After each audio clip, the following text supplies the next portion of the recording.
তদন্ত হয়েছে, কিন্তু চার্জশিট দেওয়া হয়নি। এখন এই সরকারের দায় মুক্তির সময়। যদি তারা এই দায় কাঁধ থেকে নামাতে চায়, জাতির কাঁধ থেকে নামাতে চায়, তাহলে সাগর রনির হত্যার বিচারের প্রাথমিক স্তর সেটি পরিষ্কার করা দরকার। তারা বলেছে এটি তারা করবে, আমরাও প্রত্যাশা করি এটা তারা করবে, কিন্তু সময় থাকতে এটা শেষ করতে হবে।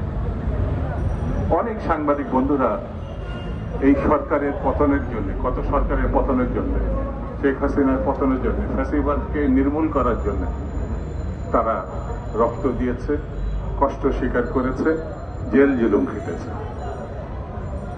সেটা বিবেচনায় নিতে হবে।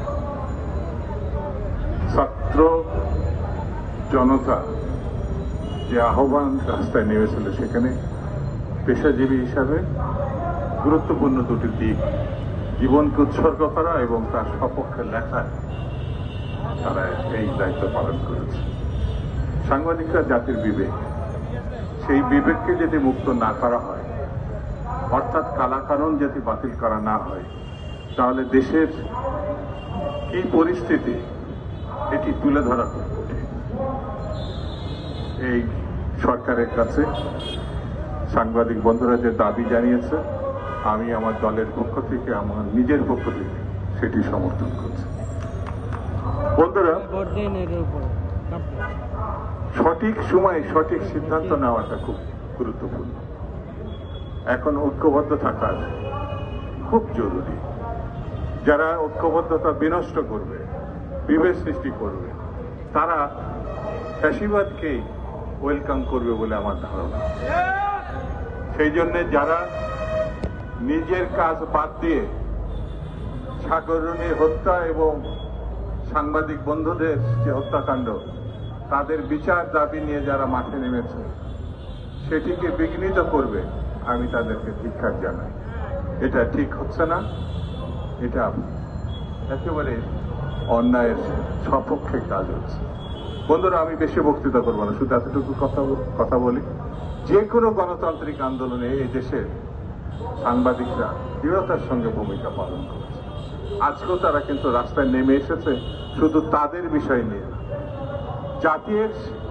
যাতে আগামী দিনে দায় মুক্তির, অর্থাৎ হত্যাকাণ্ড, নির্মমতা, যেটা মীমাংসার জন্য তারা একটা দাবিনামাও পেশ করেছে জাতির সামনে, সরকারের কাছে, সেটাও মেনে নেওয়া উচিত।